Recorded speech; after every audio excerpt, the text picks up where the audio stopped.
You're always talking about yourself.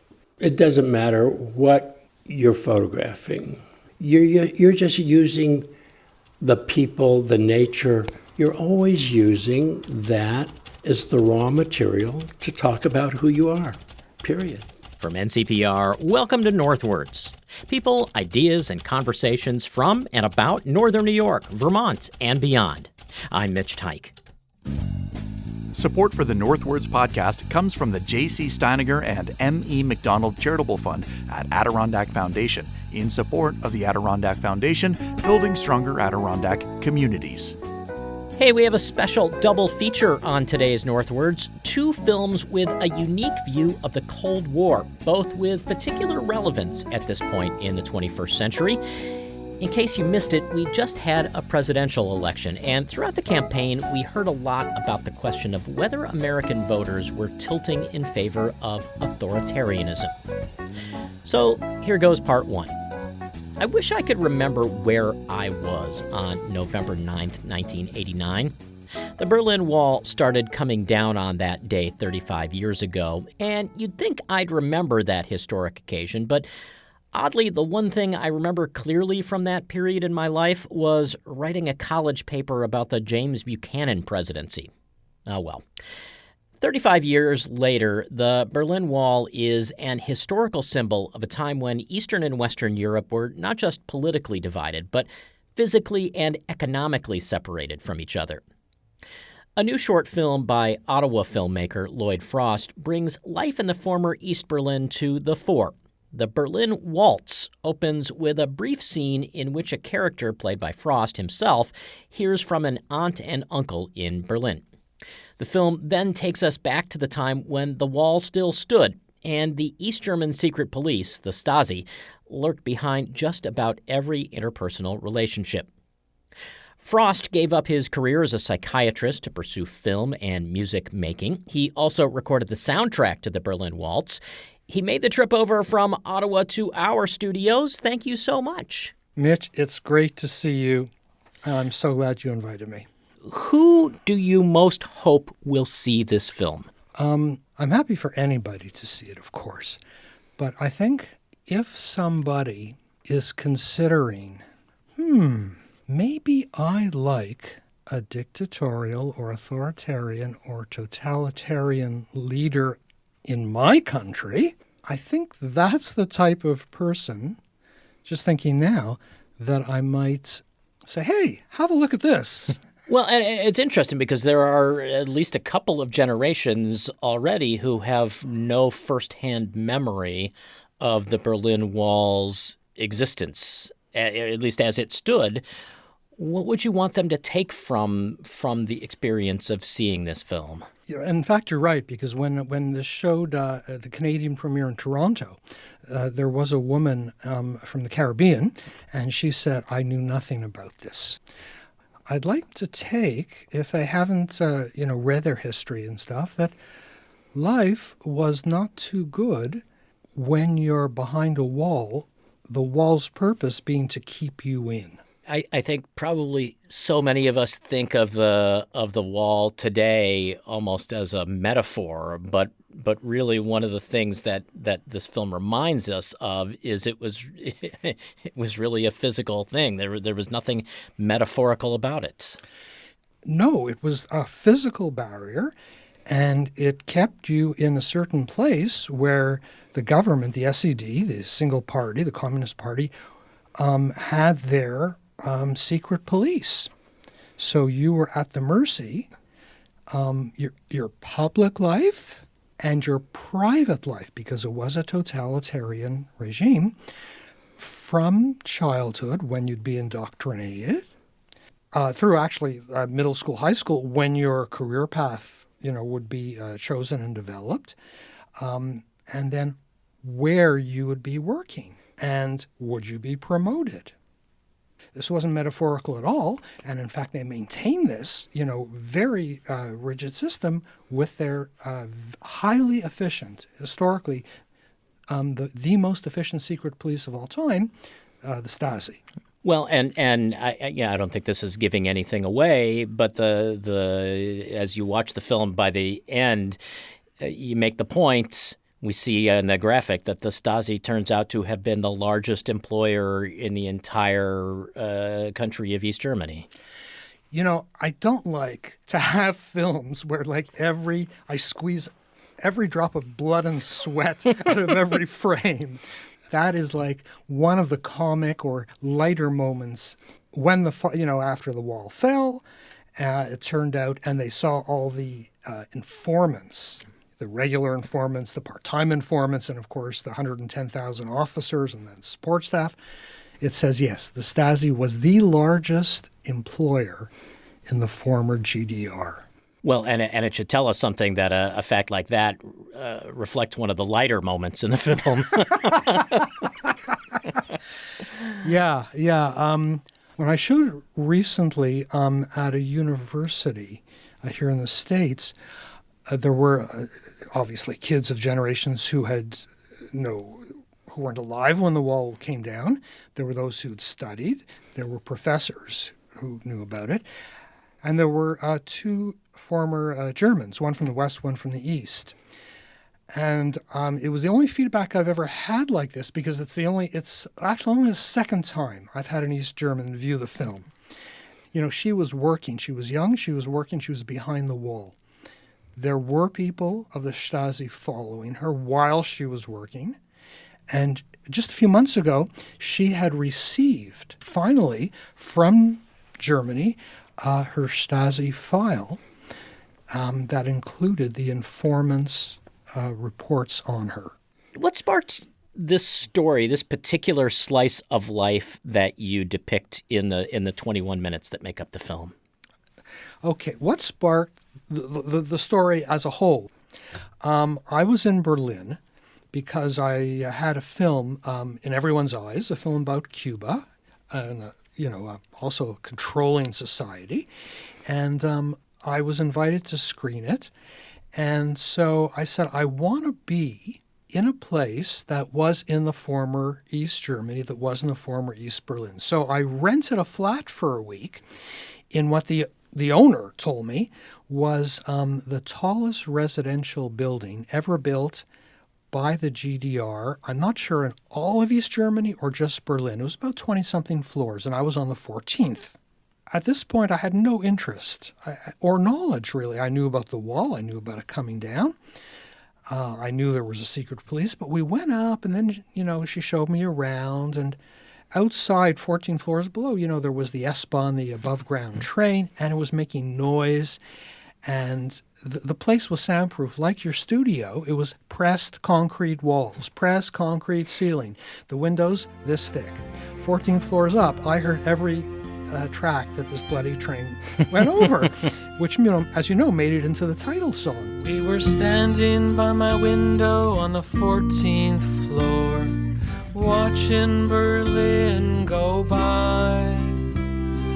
People were tiny and we heard the squeal of every train on the curve as they ride. Down below in the dark or the gray of day, past foraging ragamuffins.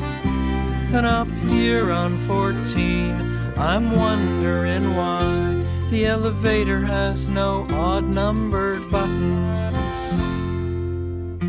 And then she left. And then I was sort of looking out the window, and there was this overpass, and there were no cars coming through. I think it was blocked off, but occasionally a person would come through. There were all these sort of nooks and crannies. And I just sort of wondered, what was this place like when the wall was up, when the GDR existed? And obviously this was a building for, the favored people in the GDR. And I was thinking, what was it like down below? And on the 14th floor, you can clearly see into what was then West Berlin. Clearly. You see the TV tower, you see Alexanderplatz, but then you see Mitte, and then you see all, West Berlin. Absolutely. Then I went to the Stasi headquarters, the administrative headquarters, and I got an eye-opener there. And after that, I went to Hohenschönhausen prison, their secret remand prison. It's in a residential area, huge complex. People didn't know what went on. And then I went to the Spies Museum, which had just opened up at that time, where they have setups where they have a wall and they have a hole in the wall. And you look in the hole and you see a honeypot trap. Which is what? This is where usually a female entices a male who they want to get information from. And, they get him in a compromising film, And that's why in the film, in the song, I say eyes in the wall and ears in the door. Because in the headquarters, they showed you these doors where they had taken them off their hinges, hollowed out the center, and put listening devices into your average door. And so after having these experiences, I would imagine it would be hard not to make given your background, it would be hard not to make a film. Well, that was the concrete answer. And here's a more ephemeral answer, which I only realized in Los Angeles recently. They said, okay, so your film is going to screen, and so come to the Awareness Film Festival. I've screened there 3 times before. So they know what kind of stuff that I do. They said, do you want to be on a panel? So I said, screening, the Q&A, of course I want to be on a panel. And it's called Transformation Through Trauma on Screen. So I thought, holy crap, trauma. There's no real physical trauma in my film. Like, no one gets raped, no one gets beat up. Someone gets killed, but it's done very tastefully. And I thought, holy cow. And so I went down. Of course, being a former psychiatrist, I went to the literature and I discovered what this meant and everything.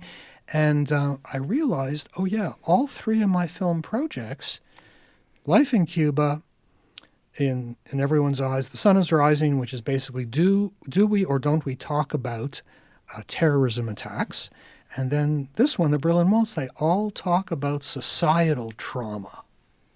But in this film, you can see how one of the protagonists, how she is traumatized by her relationship with the Stasi, and how she transforms. Did you have any qualms about making this film as someone who comes from the outside? It was only after I finished the film that I met the first person who had grown up in the DDR. So when I was making it, I was drawing on research papers, scholarly papers, and films, obviously. Interestingly, I didn't see the lives of others until after the film was finished. Partly because I don't get Netflix, and partly because I just didn't want to be influenced. Of course, you want to do right by others, and you want to make it an inviting project that people want to come to see. What happened, though, after it debuted, the world premiere was in New York City in Manhattan. A day or two after, I met a guy who had grown up in the DDR. And what happened was, from beginning at the age of 13, he was visited every 6 months by this guy in the family home. And they would talk about, what are your plans for the future? And, you want to do this? Okay, well, we have to approach it this way in high school. We'll sort of hide it from them. We'll give you a cover story, and we'll make sure they don't stream you into these studies, which are not going to be helpful for the Stasi. And 6 months later, and then a year goes by. Anyhow, from the ages 13 to 16, he was visited by this person. And at 16, the wall fell. So he was asked to come to this meeting where all the kids that this guy had been visiting in the area were assembled. And the guy said, I just want you to know that anything we've talked about is secret, and you can never talk about it ever again in the future, to which he now sort of rolls his eyes. But at any rate, and the line that he told me was fascinating. He said, at the end of each of these meetings, the guy would say, and he would ask him about, students in the class, do you have anything, he would say, do you have anything for me? He's basically saying, you haven't signed up yet. We're preparing you for some sort of role, and now would you like to inform? And he said he was terrified. So he said, no, I don't have anything. So the film premiered. I spoke to him, And in the airport in Newark, I called my friend, who's the one of the actors, and I said, Torolf, this is Torolf Burglar. I said, Torolf, I have to come back because something is missing in our film. And I'm going to call you in a few days. I'm going to get on a plane. And I went back, and we really fleshed out the relationship between his wife, who's informing, and the Stasi. And we put in that exact line at the end. Michel Bayer, who plays the Stasi, he has this face that it really makes you think that the guy is, going to do something terrible if you say something wrong. And at the end, of course, he's talking to Fina Schmidt, who's the aunt, and he says, so, do you have it? And she says, thank you for this, and thank you for this, and thank you for this, you've done for me. And he says, no, our pleasure. So, do you have anything for me? You mentioned the actor who plays the uncle. And if I understand, if I read the credits correctly, he also paint the painting that is kind of at the center of this story? Big Brother is watching. Yeah. It's a remarkable painting. He's a very talented guy, Torolf. He painted it. It sits on his wall. It sat on his wall when I first met him. So he didn't paint it for the film. No, it was there. No, this painting, you're absolutely right, is like one of the two inanimate objects in the film that you can't do without. This is one of them. And it's amazing. You have these people that he painted with these huge old-style cameras. It's like you and me, we're sort of standing in the street looking at each other, except instead of our heads, we have cameras. Was it a coincidence that he had painted this? Total coincidence. The paintings were on the wall before we met, after we met, obviously during the screening, and they're still there. Do you remember where you were when the Berlin Wall fell? I don't. I was obviously living in Canada. It was 89. So I had left Montreal in 88. So at that point, I had opened my practice in Toronto. And I was probably watching on television in Toronto.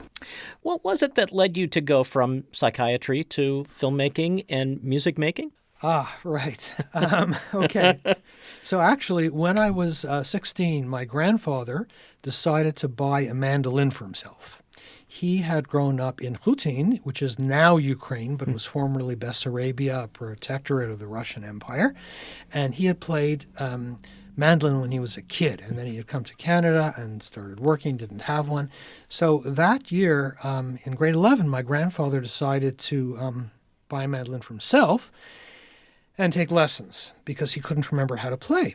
And he asked if I wanted a guitar, or perhaps I don't remember asking. Anyhow, so we both got our instruments at the same time. And so my interest was writing songs because I was a big Paul Simon fan, Pete Townsend, Leonard Cohen, Dylan to some extent as well.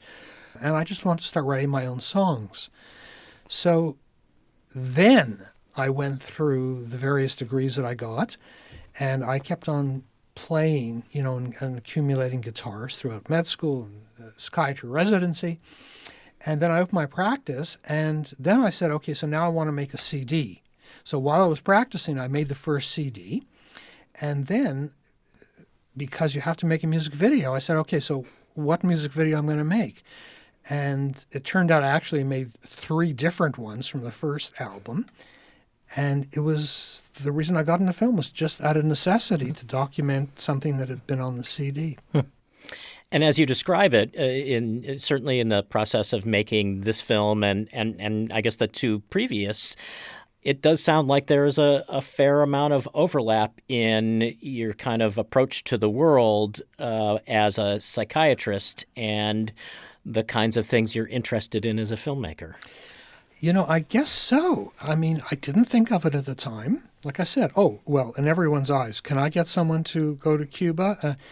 Yeah, I mean, it wasn't at the individual level, one person against another, but it was more this, how did the Castros the two of them, first Fidel and then Raul, now the present one, Diaz-Canel, how did they control the country? And how did they get other people, with the CDR, which is not CD readable, it's, Committee for the Defense of the Revolution, how did they give you, okay, you're the CDR of the neighborhood, you are now going to be our eyes on this little section. You'll report to so-and-so.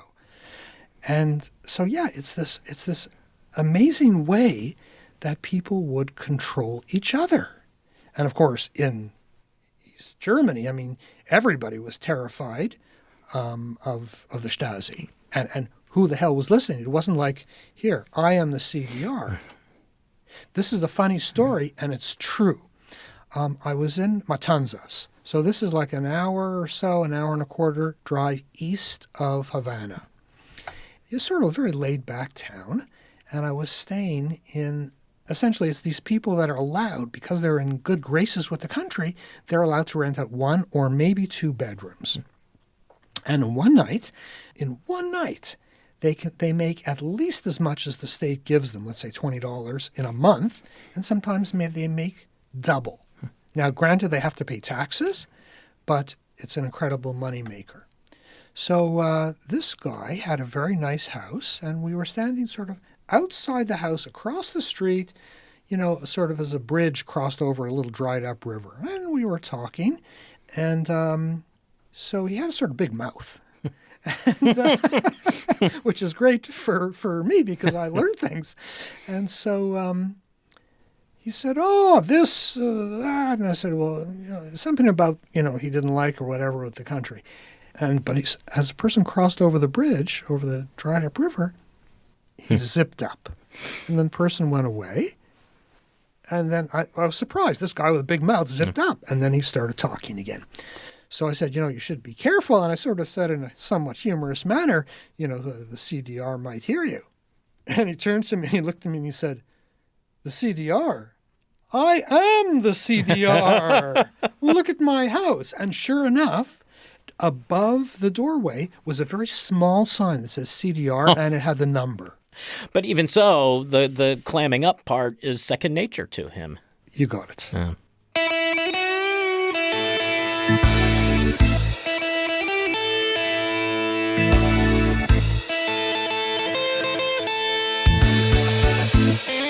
Well, Lloyd Frost, I'm glad you did not clam up over the last half hour or so. I appreciate your making the trip all the way from Ottawa and talking with us about the Berlin Waltz. It's absolutely my pleasure, and thank you for inviting me.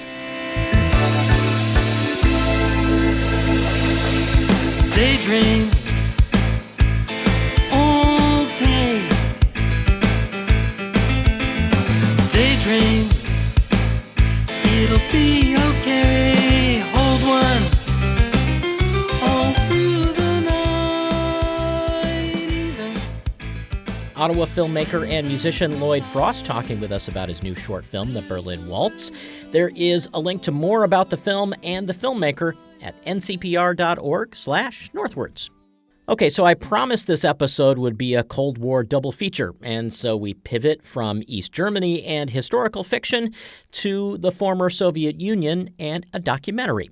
47 years ago, photographer Nathan Farb traveled to Siberia. It was during a thaw in the Cold War, and Farb was there as part of a cultural exchange organized by the U.S. Information Agency. The Lake Placid native was at the center of an exhibition called Photography in the USA, which both featured his American work and allowed him to make Polaroid portrait photos of people who visited the exhibit.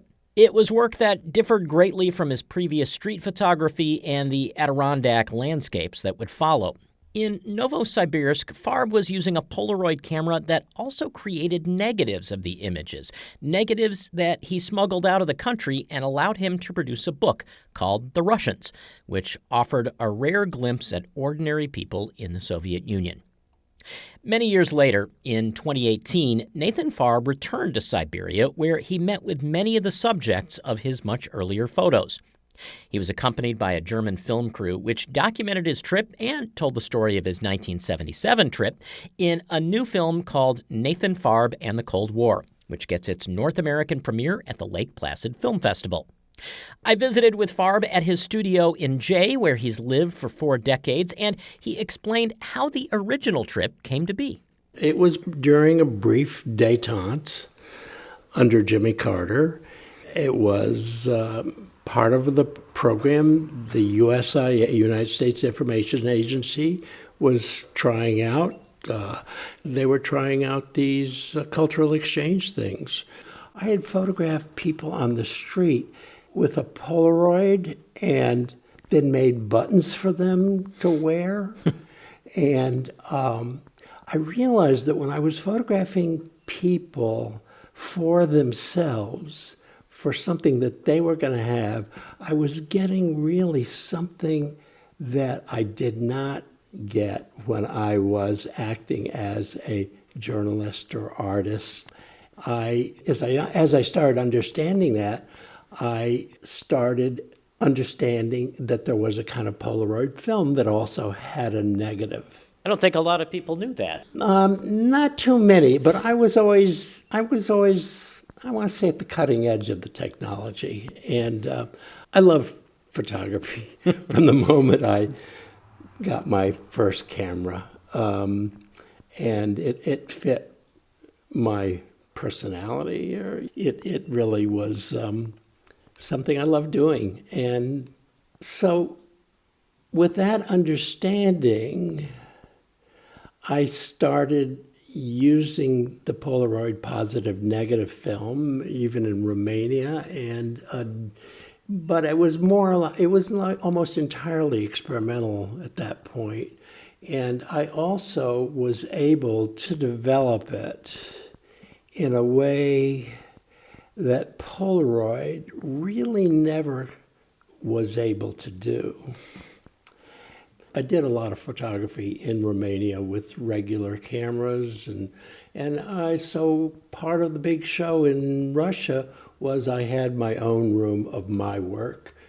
Spiro Agnew was always talking about Middle America, so when the opportunity came up, I chose Middle Russia.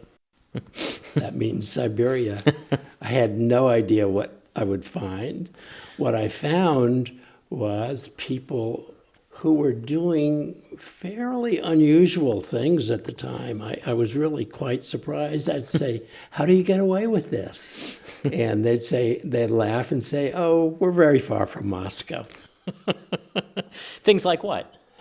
The artwork, the poetry readings, which I couldn't understand, but were often translated for me, even the parties that I would go to. Just so much that didn't quite make sense to me.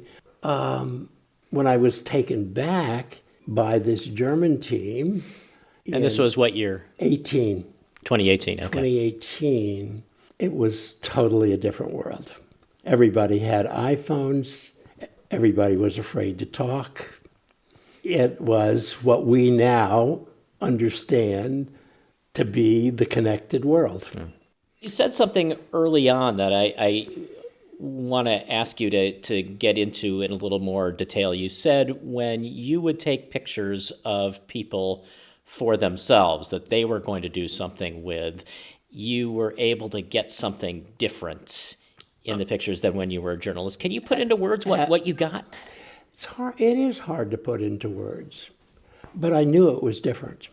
I knew it was more open, and I knew it was the way people really wanted to present themselves. I'm not saying universally, but it was really quite clear to me that I was getting something that I liked more than if I was out there as the English call it, an independent.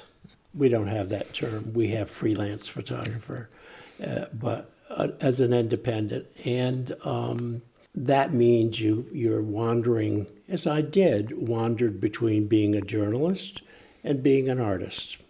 I loved assignments from the major magazines, but I always realized they had a point of view already. For one thing, magazines are primarily, even if the magazines calls it Picture Magazine or the Picture Newspaper, they're writers. They're not really artists or photographers. And so I felt like I was always dealing with the fact that a writer was standing between me and what I saw. I mean, they were interpreting it through their brains, and it's a different brain than an artist or a musician I mean, I got off subject a little bit, but I learned how to use the equipment. I learned how to do different backgrounds so I could do close-ups, and I could do group pictures, and I could do families, and I could do children, and I could do a cross-section of people. I was trying always to get a cross-section of people. I could do very young people who clearly wanted to be Western. You know, they were chafing at the bit to be Western. I did not understand at the time that there was a school of fashion in the city. And so there were young women who were making their own designs and their own outfits. I didn't know that at the time because a lot of young women would come in looking very Western and very, you know, I'll show you some of those photographs. They're in the movie. How did you approach these people? How did you get the people to pose for you who did? 10,000 people a day were coming to the show, or as many as 10,000 a day came to the show. The lines were long. I had essentially, I had something that was like the woman showing off a car. You know, I was in the middle of a big roped off place, and it would be as if they were showing a new car. You know, when you go to a car shop. Right, of course, exactly, yeah. I'm the American photographer at work, Right. is who I am. And people would line up to have their picture taken because they know they could get their picture taken often, and then they would demand to see the photograph. The people who were watching me would demand, and they would tell me, you know, Carter show, very good, or put their thumbs down. And so I was on display, and I was representing my country as a working photographer.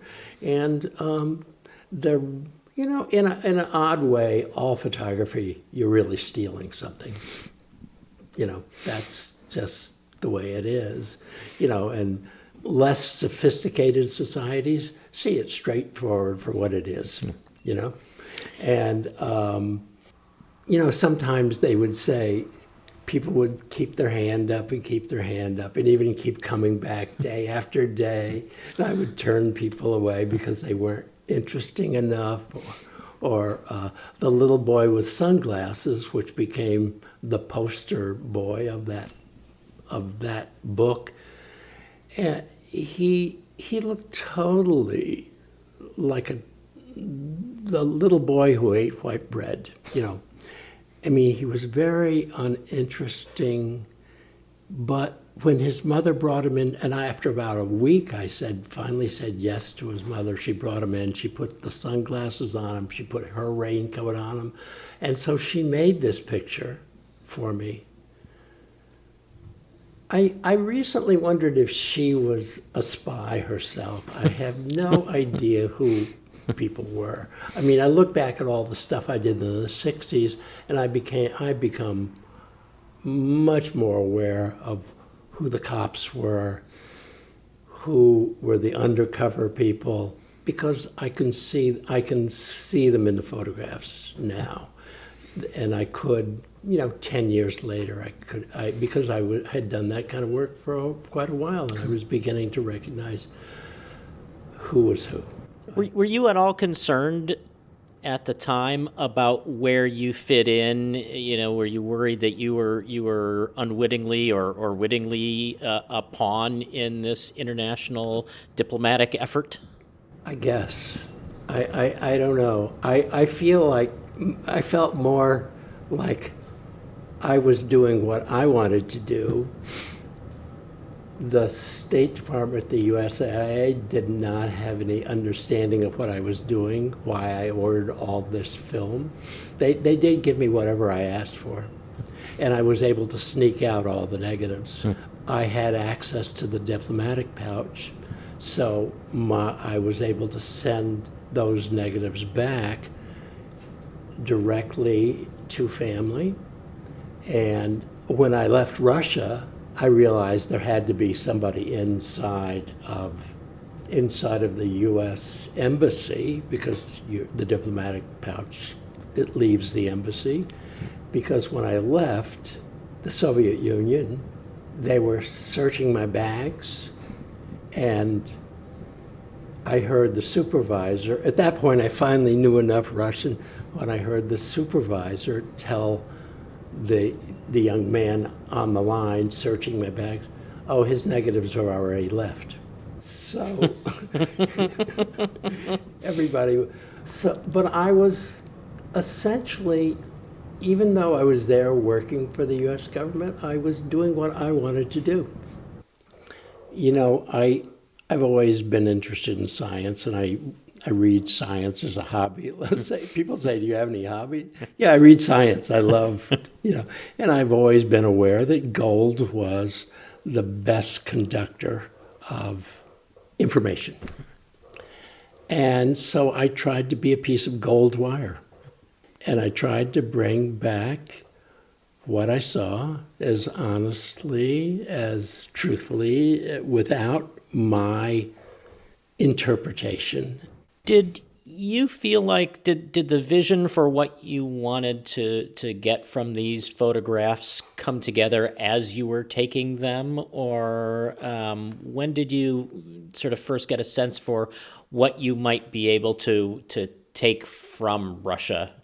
I think all of my ideas grow extremely slowly, and one thing builds to another, and nothing comes really fast to me.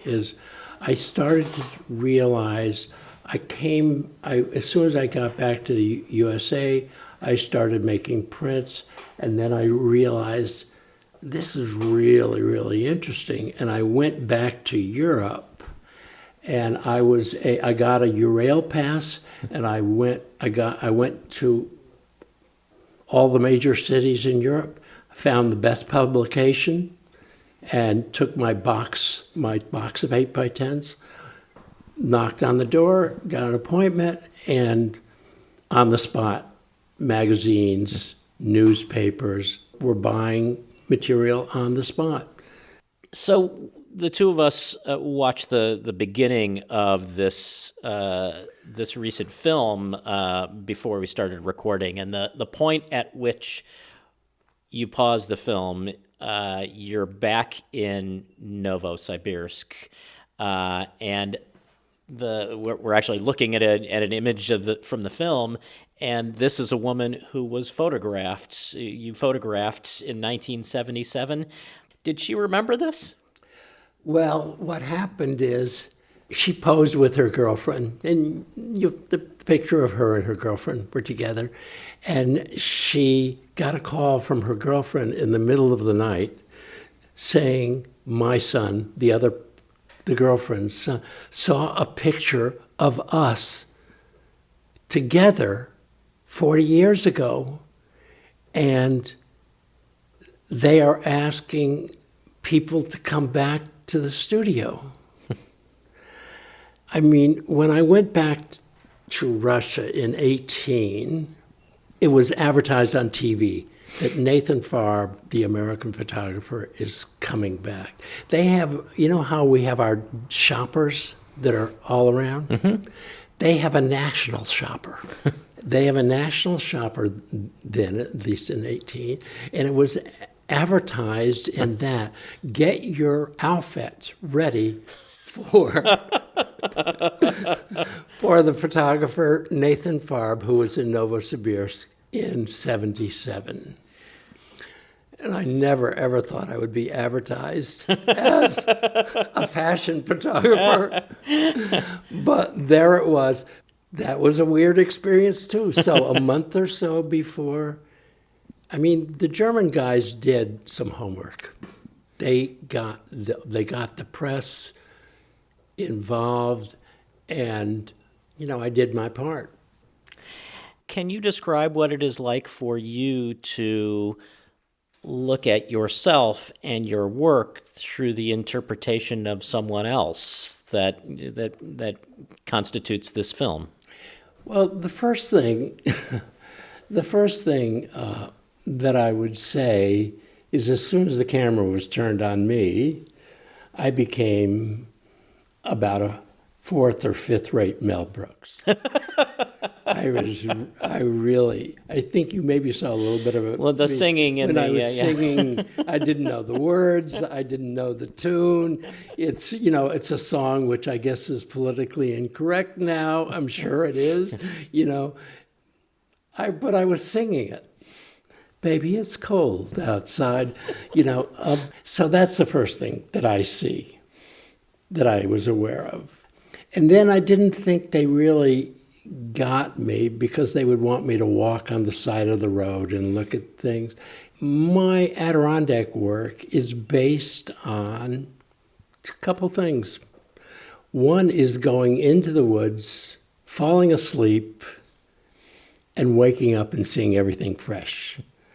And that means you have to walk a ways before you're tired. I'm very slow. I've never been in.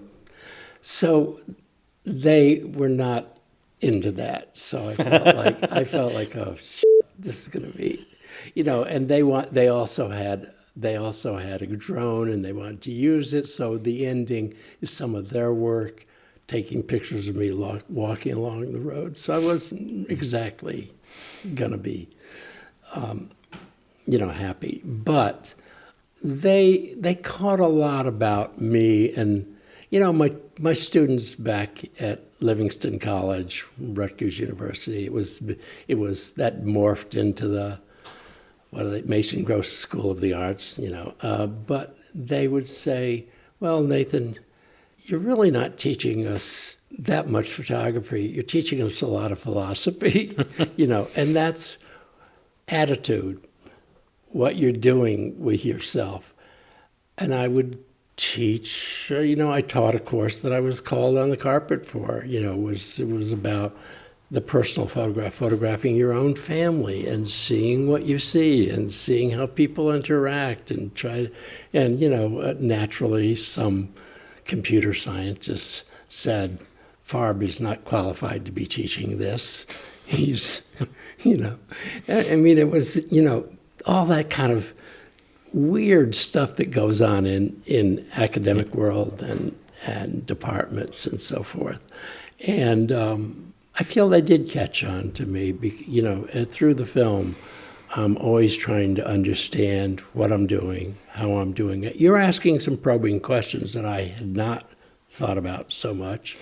I'm trying to avoid them, sort of. But I'm who I am.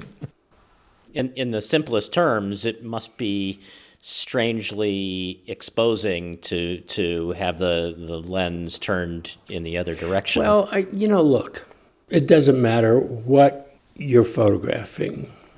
It came out because I had a conversation with Deanne Arbus about this. She asked me if I thought I was cruel to people, if she was cruel to people. You're always talking about yourself. You're just using the people, the nature. You're always using that as the raw material to talk about who you are, period. And that's kind of what I believe. And I could explain why that is me, but that's yet another subject. I never knew my own father. He committed suicide before he knew my mother was pregnant. So my mother made a very beautiful album about him. And from the time I was 2-3 years old, I was looking at that album. That became my father. Photographs literally became who my father was. How much did that album, those those pictures of your father influence your young decision to put your eye behind the viewfinder? Well, I'll tell you, my mother was a really extremely good musician. She had classical training back in Arkansas. There was a need for musicians in saloons, in dance halls. I mean, you wouldn't think of it, that there would be a really wonderful music teacher in Fort Smith, Arkansas. But my mother studied from a very early age with one, and I can see that my mother's highest ambition for a woman in that generation would have been to be in the pit at the Met. Okay?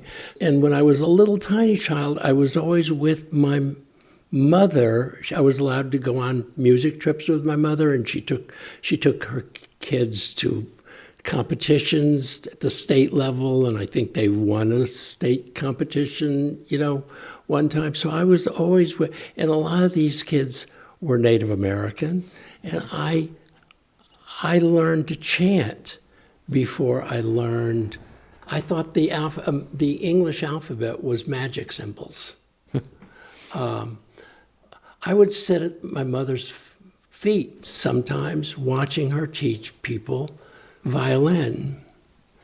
And I realized, I didn't know it at the time, but the idea of putting your feelings into an inanimate object, whether it's a musical instrument or a camera, are pretty much the same. It's you're trying to get your feelings into something that is not, it's just an object. And so my mother had hands that I could never, ever dream of. She could be fiddling, grab the bow with one hand, and reach out and grab a fly out of the air with the other. I can't imagine. I've never seen anybody else. I can't imagine doing that. I was a cesarean. I never had that. I was probably oxygen deprived. I never had that kind of skill that would allow me to become a really good musician. So I became a photographer. It was a natural. Somebody recently, people would ask me, I saw it in the movie, people asked me, what was the first photography book you looked at? And I thought it was The Family of Man. But it wasn't The Family of Man. It was those books that my mother made about my father. I'm starting to tear up, but I'm just telling you, this is real. It makes a lot of sense to me. But I've never told this much. A lot of people have interviewed me, but it's now that I'm 83 that I'm catching on to some of this stuff. And now I had a stroke about 4 years ago. I forgot a lot of my middle life, but I started remembering my earlier life. I cleared out stuff, and I'm starting to remember things that happened much earlier. Do you feel like you were really fortunate to have been one of the few people who could capture images of one little alleyway of history that most of us didn't ever get to see? I don't think of it that way as much as I think that I'm really lucky to have lived as long as I have. That's really, because I know things. I mean, I feel that I was lucky in that sense that I had that one alleyway, and because, kind of I don't want to say every 10 years, whatever, it gets kind of rediscovered. And that's kind of nice for me. You don't really know how long your work lives. I have some work in the collection at the Museum of Modern Art. I have some collection in the J. Paul Getty Museum. I have the feeling that maybe those things will last a few generations. I have this sort of weird notion, this is slightly embarrassing too, that what I'm really trying to talk to is the future generations. I have something I want to give you at the end. I have some geraniums that are 100 years old, and they were given to me when I got this house, and this couple had been given the geraniums when they were married at 20 years old. They were 90 and going into a nursing home. So they were 70 years old. I've had them for 40 years, and I give cuttings to people because I feel that they actually are my legacy, and if all else fails. So I don't know. I am trying to talk to the future, and it's slightly embarrassing to say that, but I'm who I am. Well, Nathan Farb, it has been a real honor to get to chat with you and hear about this period and the other periods in your life. Yeah. Photographer Nathan Farb grew up in Lake Placid. I spoke with him in the Stone House and Studio in Jay, where he's lived for 4 decades. His historic photography work in Siberia in 1977 and his trip back in 2018 are chronicled in a new film called Nathan Farb and the Cold War, which has its North American premiere at the Lake Placid Film Festival. You'll find links to some of those original photos from Novosibirsk at ncpr.org/northwards. That's all for this special double feature episode of Northwards. Now here's Ethan Shanty to share the names of the people that make this show possible. Northwards is an NCPR podcast production. The show is written, edited, and produced by Mitch Tyke with digital production supervision by me, Ethan Shanty. Caitlin Kelly handles our social media, Bill Hanel is our digital director, and Doyle Dean is our production manager. Music is by the Wickmore Jazz Trio of Plattsburgh. To support this show and find more podcasts, visit ncpr.org. This is NCPR, North Country Public Radio.